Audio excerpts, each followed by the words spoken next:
بسم اللہ الرحمن الرحیم نحمده ونصلی ونسلم علی رسولہ الکریم اما بعد میرے عزیزوں اور دینی نسبت کے بھائیوں، اللہ تبارک و تعالی نے ہمیں جو مذہب دیا ہے، مذہب اسلام، یہ بڑا جامع اور کامل و مکمل نظام زندگی ہے۔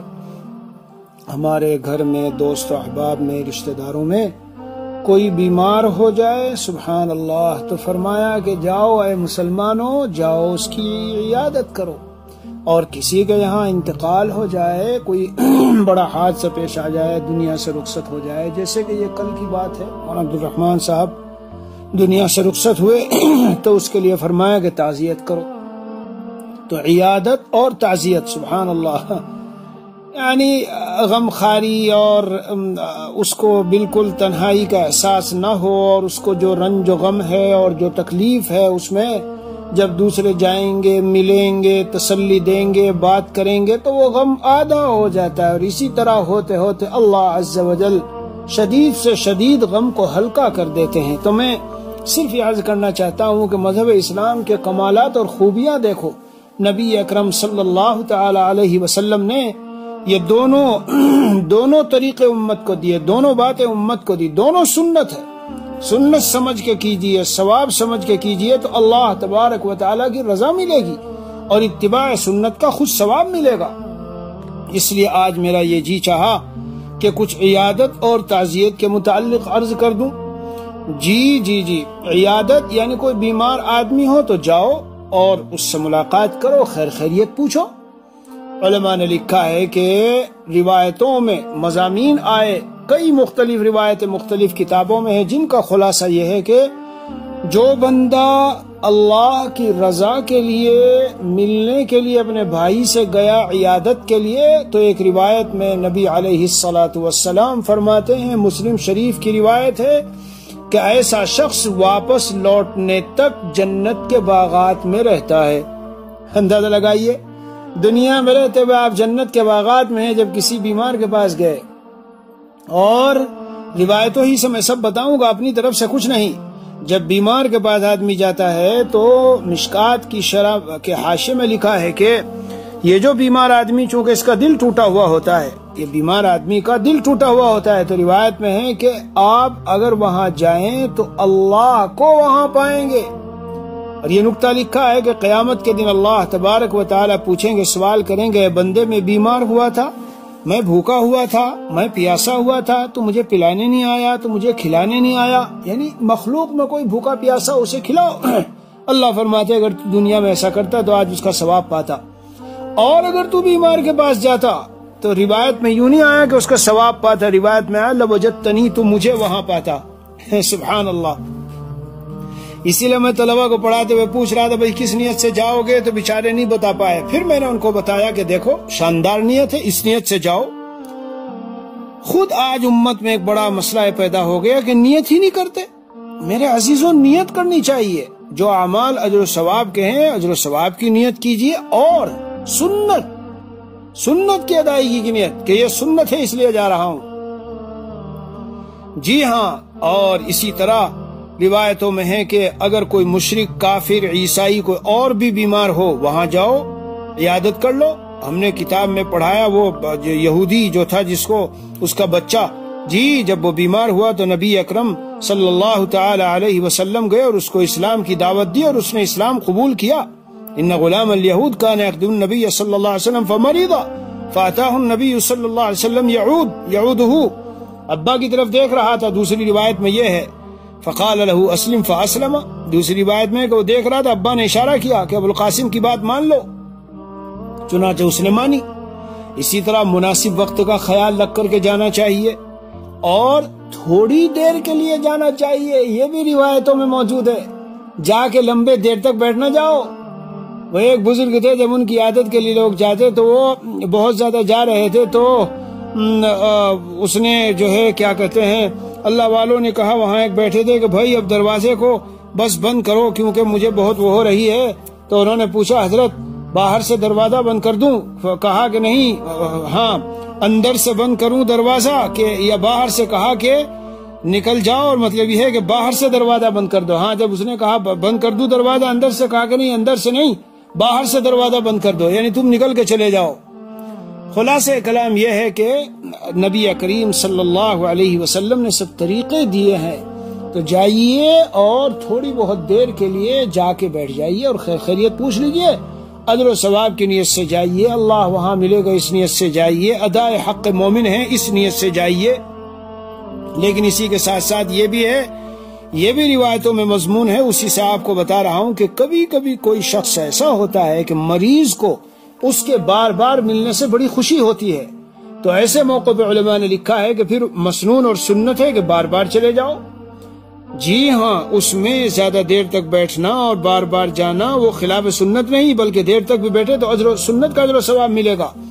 اسی طرح میرے عزیزو جب جاؤ تو وہاں جانے کے بعد تھوڑی بہت دیر کے لیے بیٹھو اور مریض سے اس کی خیر خیریت پوچھو۔ روایت میں ہے آپ صلی اللہ علیہ وسلم گئے تو پوچھا کیف تجد، تم کیسے پاتے ہو، کیا حال ہے یعنی تمہارا، اس کے سرہانے بیٹھ جائے، سر پر ہاتھ پھیرے، سینے پر ہاتھ پھیرے اور پھیر کر جو دعا یاد ہو تو پڑھے۔ جی اسی وقت بھی دعا بھی دینی چاہیے، اور اللہم اذھب الباس رب الناس واشفی انت الشافی لا شفاء الا شفاؤک شفاء لا یغادر سقما، یہ دعا اسی وقت میں پڑھ لے، سر پہ پیشانی پہ ہاتھ رکھ کے پھر سینے پہ ہاتھ رکھ کے اور یہ دعا پڑھے۔ اسی طرح جب مریض کے پاس جائے تو روایت سے پتہ چلتا ہے کہ اس طرح کا کوئی جملہ نہ نکالے کہ وہ نا امیدی اور مایوسی کی کیفیت میں ہو جائے، بلکہ مریض کے پاس جا کر امید دلانی چاہیے اور مرض کا اجر و ثواب بتانا چاہیے۔ نبی علیہ الصلوۃ والسلام ایک عورت کے پاس گئے جی عیادت کے لیے، تو کہا ابشری یا ام العلا فإن مرض المسلم يذهب به خطاياه كما تذهب النار خبث الذهب والفضة، یعنی یہ جو مسلمان کا مرض ہے اور مسلمان کی بیماری ہے، اس سے گناہ جھڑتے ہیں اور خطائیں دور ہوتی ہے، جس طرح آگ سونے چاندی کے میل کو دور کرتی ہے اس طرح سے بیماری کرتی ہے۔ تو جا کر اس طرح کی اور بھی بہت سی روایتیں ہیں۔ میں ایک اپنے دوست کے پاس عیادت کے لیے گیا تھا چند سال پہلے، تو ان سے بولا بھی نہیں جا رہا تھا، کینسر کے مریض تھے، بچہ کچھ ان کی زبان سمجھ کے مجھے بتاتا تھا۔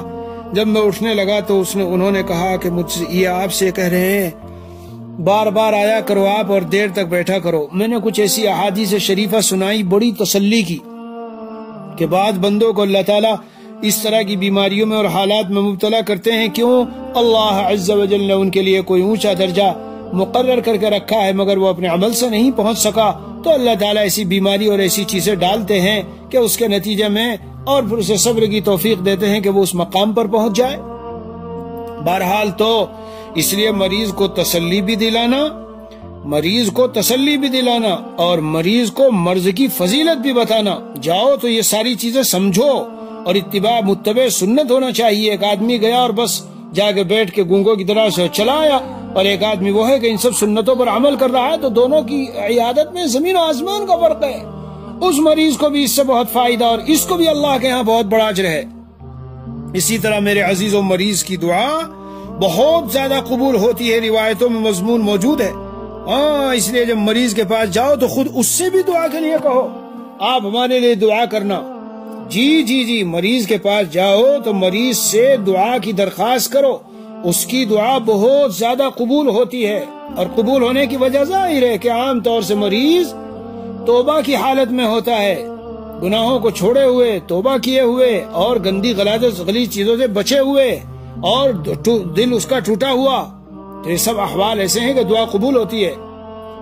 اسی طرح جب ہم مریض کے پاس عیادت کے لیے جائیں، ابھی میں 2 دن پہلے ایک بزرگ ہیں، وہ بھی عالم ہیں جید ماشاءاللہ، لیکن پورے پر امید اور بڑے مطمئن قلب والے، اگرچہ کینسر میں کیمو میں بہت ہی عجیب حال تھا، میں نے دیکھا تو پہچاننا مشکل تھا اگر میں ان کو باہر دیکھ لوں۔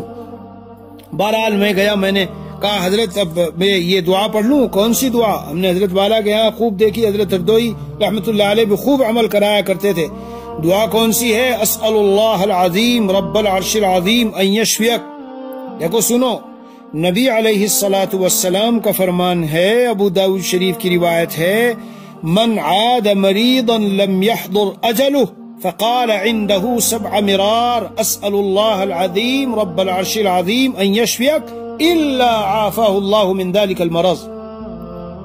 جس آدمی کی موت تو نہیں آئی، وقت مقرر نہیں آیا، اگر وقت مقرر آ گیا تو دعا جو بھی پڑھو ثواب ملے گا، اس کو بھی ملے گا، آپ کو بھی ملے گا، لیکن وہ تو ٹائم آ چکا۔ لیکن اگر ایسا نہیں ہے اور کسی بیمار کے پاس آپ جائیں اور جانے کے بعد یہ دعا پڑھیں، کون سی دعا؟ جو میں نے ابھی پڑھی، اسأل اللہ العظیم رب العرش العظیم، میں اللہ عظیم سے جو عرش عظیم کا رب ہے سوال کرتا ہوں یشفی، کتنے پیارے الفاظ ہیں۔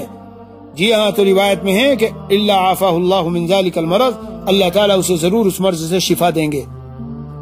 اس لیے یہ سنت ہے، 7 مرتبہ پڑھنی چاہیے، 7 مرتبہ جب کسی کی عیادت کے لیے جائیں۔ ہاں، اور جیسے میں نے بتایا کہ وہیں رہتے ہوئے خود اس کے لیے بھی دعا کرو، اور اس کے سینے پر اور پیشانی پہ ہاتھ رکھ کر اللہم اذھب الباس رب الناس، یہ دعا اور دوسری دعا، اور اسی طرح کیش نقد بھی دعا دینی چاہیے، اللہ تمہیں شفا دے، اللہ تمہیں عافیت دے، اللہ تمہیں سکون نصیب فرمائے، تمہاری اس بیماری کو تمہارے لیے کفارہ سیئات اور رفع درجات کا ذریعہ بنائے۔ جی ہاں، اسی طرح مریض کو امید دلانی چاہیے۔ روایتوں میں ہے کہ نبی اکرم صلی اللہ علیہ وسلم فرماتے تھے لا باس طہور انشاءاللہ، گھبرانے کی بات نہیں ہے، یہ جو بیماری ہے تمہارے گناہوں کو جھاڑنے والی، گناہوں کو صاف کرنے والی ہے، اس لیے گھبراؤ نہیں، پریشان نہ ہو جاؤ۔ ظاہر ہے جی کہ مرض تو جو مریض کو لگا ہے آپ کے اس کہنے کی وجہ سے، ایسا تو نہیں ہے کہ یہ آپ نے کہہ دیا اور جو اللہ کی تقدیر کا طے شدہ فیصلہ ہے وہ کچھ ختم ہو جائے گا، لیکن مریض کو تسلی ملے گی، مریض کو تسلی ملے گی۔ ہاں، اسی لیے جاؤ، اس کو بھی ایسے کلمات سکھاؤ اور اس کے لیے بھی دعا کرو، اور میں نے کہا اس سے بھی دعا کراؤ۔ یہ آج کل ہم بھول گئے، عام طور سے مریض کہتا ہے جی دعا کرنا، تو دعا کرو، جب وہ کہے دعا کرو اللہ تجھے شفا دے، کیش دعا دو۔ یہ بھی آپ لوگوں کو ایک عجیب بات بتاتا ہوں کہ ایک نیا مرض پیدا ہوا ہے، جب کوئی کہے بھائی دعا کرنا تو کہتے ہیں انشاءاللہ ضرور، انشاءاللہ ضرور، بے شک، لیکن اسی وقت بھی کہ کیش دعا دے دو نقد۔ ہم نے اپنے حضرت والا رحمۃ اللہ علیہ کے یہاں دیکھا، جی ہاں، جو کوئی آتا تو فوراً حضرت دعا دیا کرتے تھے۔ میرا منشا یہ ہے کہ جب وہ کہے تو دعا دے دو، اس کو تسلی ہوگی اچھے کلمات کے ساتھ۔ آج ہی میں نے کسی کو دعا دی تو اس کا میسج صرف مجھے کہنے کے لیے آیا کہ میں نے آپ کی دعا نے میرا دل خوش کر دیا۔ میں نے کہا عافیت کے ساتھ، صحت کے ساتھ اللہ تعالی ہم پر، بڑوں پر، چھوٹوں پر آپ کا سایہ دیر تک قائم رکھے۔ انگلش میں ان کو میں نے کہا تو ان کا جواب صرف یہ کہنے کے لیے مجھ کو آیا، کیا بیوٹیفل، واٹ اے بیوٹیفل دعا مفتی صاحب یو گیو می، کیسی شاندار دعا دی۔ مریض تھے بیچارے کچھ، ابھی یہ کورونا لگ گیا تھا، اس لیے میں نے ان کو بہرحال یہ میرے عزیزو یہ عیادت کرتے رہنا چاہیے، اور مزاج پرسی کا ثواب تو آپ کو گھر بیٹھے فون کے ذریعے سے پوچھ لو تو اس سے مل جائے گا۔ اور جیسے میں نے کہا کہ وہ تو کہتے ہیں مریض کہے گا دعا کرو، لیکن آپ بھی کہو کہ بھئی تم بھی دعا کرنا، تمہاری دعا بھی بہت قبول ہے۔ دعا لک فإن لک دعاؤ کدعاء الملائکہ، روایت میں یہ الفاظ ہیں۔ جی ہاں، ملائکہ اور فرشتوں کی طرح دعا قبول ہے۔ اور اسی طرح مسنون اعمال میں سے یہ ہے کہ اس کے پاس جب جاؤ تو اسے ہرگز ایسی کیفیت میں مبتلا نہ کرو کہ وہ موت کی تمنا کرنے لگ جائے، نہیں، جیسے بھی حال میں ہو، جیسے آج کل کینسر وینسر کے، کورونا ہے، اس طرح کے سب کو جا کے کہنا چاہیے رے میاں کتنے اس طرح جی رہے ہیں، 20 سال جی گئے، آپ فکر کیوں کرتے ہو، میں اتنی تکلیف میں ہوں، اس سے اچھا تو مر جانا تھا۔ اس سے منع کیا گیا ہے۔ موت کی تمنا اللہ کے شوق کی ملاقات کے شوق میں، اور جب دین ایمان کے فتنوں میں مبتلا ہونے کا خطرہ ہو، اس وقت میں تو میرے عزیزو موت کی تمنا کرنا ہے، لیکن ورنہ موت کی تمنا کرنا پسندیدہ نہیں ہے۔ کیوں؟ اللہ کی تقدیر پر چھوڑے ہم، اور یہ جو کچھ حوادث اور جو چیزیں آئی ہے اس کے بارے میں ہم یہ ذہن میں رکھ لیں کہ یہ اللہ تعالیٰ کی طرف سے ہمارے گناہوں کی معافی اور بخشش کا سامان ہے اور ترقی درجات ہے۔ ہمارے حضرت مسیح امت رحمۃ اللہ علیہ تو فرماتے تھے ترقی درجات کو سوچو۔ بہرحال کچھ عیادت کے بارے میں کچھ باتیں تھی، اب یہاں ایک نکتہ خاص بتاتا چلوں۔ کبھی کبھی ہاسپٹل میں بھی یا کبھی گھر میں ایسا ہوتا ہے کہ کوئی مریض ہے، اب وہ جب وہ مرض میں لیٹا ہے تو کبھی کزن آ رہی ہے، کبھی خالصات بہن آ رہی ہے، کبھی پھوپھیزاد بہن آ رہی ہے، کبھی بھابھی آ رہی ہے، کبھی کوئی آ رہا ہے، یہ سمجھ کے کہ بیمار ہے۔ ارے بھائی، بیماری کی حالت میں بھی پردہ تو ہے اس سے، آپ لوگ بے پردگی کر کے عیادت کر کے کون سا اجر و ثواب پالو گی؟ اس لیے یاد رکھو، خود اس شخص کو بھی اگر ایسا کچھ ہو تو آنکھیں پھیر لینی چاہیے، چہرہ پھیر لینا چاہیے، یا آنکھوں پہ کپڑا ڈال لینا چاہیے۔ یہ حالات ہاسپٹل میں کثرت سے سامنے آتے ہیں. حضرت مولانا یوسف لدھیانوی رحمۃ اللہ علیہ کا بھی میں نے حضرت مولانا یوسف کاندھلوی رحمۃ اللہ علیہ کا بھی سنا، اور حضرت مولانا الیاس رحمۃ اللہ علیہ کا تو یہ سنا پوری زندگی کبھی کسی غیر محرم عورت پر نظر نہیں پڑی.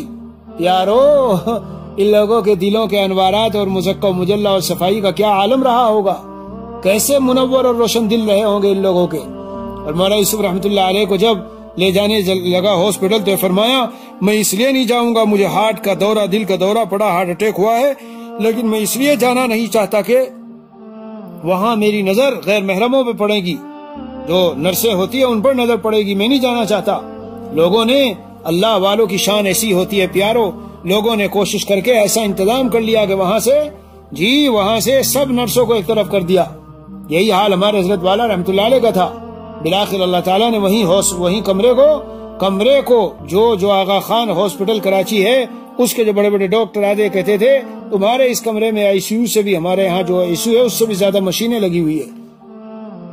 مولانا یوسف کاندھلوی رحمۃ اللہ علیہ بھی جاتے جاتے سفر میں کہہ گئے، جب جا رہے تھے لے کے چلے جب لوگ راستے ہی میں سے کہہ دیا اچھا بھائی ہم تو چلتے ہیں جی، اپنا سفر طے ہوا اور ہم آگے کو چلتے ہیں اور اللہ کی طرف چلتے بنے. یہ قابل رشک زندگی ہے میرے پیارو، یہ قابل رشک زندگی ہے. مال دنیا یہ کیا چیز ہوتی ہے. بہرحال تو میں نے کہا تھا عیادت پر کچھ اور اسی طرح تعزیت کے لیے حدیث شریف میں جو مسنون کلمات آئے، کسی کے یہاں انتقال ہو جائے تو کہنا چاہیے ان للہ ما اخذ وله ما عطا وكل شيء عنده باجل مسمى فلتصبر ولتحتسب. جی اللہ ہی کے لیے یہ کلمات یاد رکھنے چاہیے. بلا شبہ اللہ ہی کے لیے وہ جو اس نے لیا اور اسی کا ہے جو اس نے دیا، اور ہر چیز کی وہاں ایک مقررہ مدت ہے. لہذا اے میرے بھائی، اے مصاب، اے مصیبت میں مبتلا شخص، میں تجھے یہی کہوں گا صبر بھی کر لو اور اس پر امید رکھو ثواب کی. ان کو جا کے ثواب کی امید دلائے، صبر کی تلقین کرے اور صبر کے مختلف انداز اور مختلف پہلوؤں سے ان کو بتائے، بات کرے ان سے.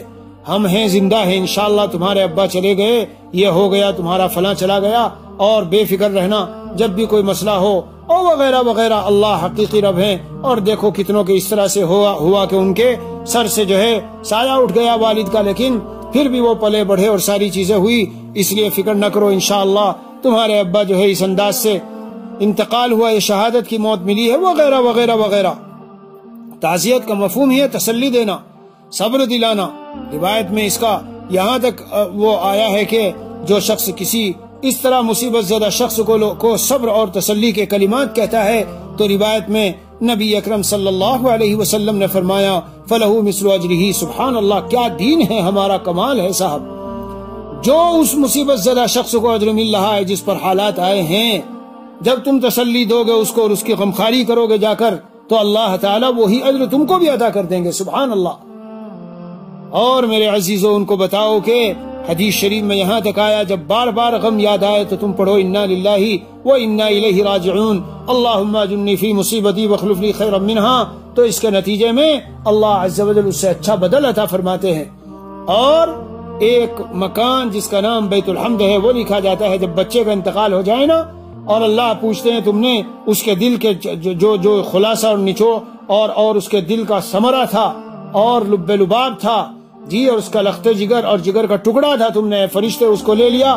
اس نے کیا کہا؟ فرشتہ کہتا ہے اس نے آپ کی تعریف کی اور جی حمد بیان کی تو اللہ عز و جل کہتے ہیں اس کے لیے جنت میں ایک گھر بنا دو، اس کا نام بیت الحمد لکھ دو. یہ سب چیزیں سکھانے بتانے کی ہے. آپ جانتے ہیں تو جب آپ جائیں سامنے کسی کے پاس اور کسی کے ساتھ کسی کا بچہ گزر گیا، کسی کا والد گزر گئے، کسی کا بھائی گزر گئے تو یہ تعزیت کے کلمات کہیے. اعظم اللہ اجرک وغفر اللہ لصاحبک، اعظم اللہ اجرکم وغفر اللہ لصاحبکم. اور ثواب کی امید رکھیے، ثواب کی نیت سے جائیے. اسے وہ کہتے ہیں مواسات کہتے ہیں، غمخواری کہتے ہیں. اسی طرح جب وہاں جائیں آپ جہاں حادثہ پیش آیا ادھر ادھر کی زیادہ لمبی چوڑی باتیں نہیں کرنی چاہیے. میرے عزیزو یہ بھی سنت سے ہے کہ ایسے موقع پر کم سے کم گفتگو کرے، ادھر ادھر کی باتیں اور ہنسی مذاق والی کیفیت تو بالکل پیدا نہ ہونی چاہیے.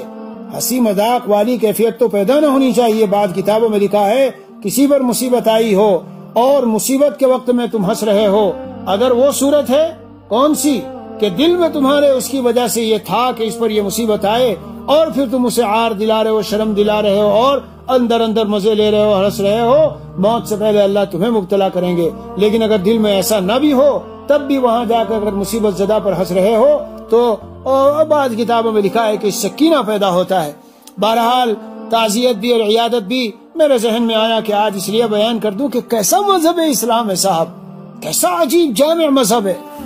وہ تسلی دیتے دیتے جب چھوٹے بڑے رشتہ دار اقربا اعزاء کسی بھی مصیبت زدہ کو، والد گیا ہو، بیٹا گیا ہو، بھائی گیا ہو، بہن گئی ہو، بیوی، جب بھی کسی مصیبت زدہ کو ایسا کرتے ہیں تو تھوڑے دنوں کے بعد اس کا غم بالکل ہلکا ہو جاتا ہے، کوئی کسی انداز سے، کوئی کسی انداز سے۔ میرے یاد ہے جب ہماری والدہ کا انتقال ہوا، ہم چھوٹے چھوٹے تھے جی، اسی وقت میں دارالعلوم دیوبند سے اساتذہ آئے، کیونکہ ہماری غیر حاضری بالکل نہ کے درجے میں تھی، بالکل نہیں کرتے تھے۔ جب ہم غیر حاضر ہوئے تو سمجھ گئے کوئی بڑا معاملہ ہے، سبق نہیں پڑھایا، اور پھر آئے، ان کو پتہ چلا یہ ہوا ہے، تو کوئی کسی طرح تسلی دے رہا ہے، کوئی کسی طرح تسلی دے رہا ہے، بہت دل کو اطمینان ملتا تھا۔ اللہ عز و جل ہمیں زندگی کے ہر موڑ پر مکمل اتباع سنت کی توفیق دے، سنتوں کی پابندی کرنے والا بنا دے۔ وصلی اللہ علی النبی الکریم وعلی آلہ واصحابہ اجمعین والحمد للہ رب العالمین۔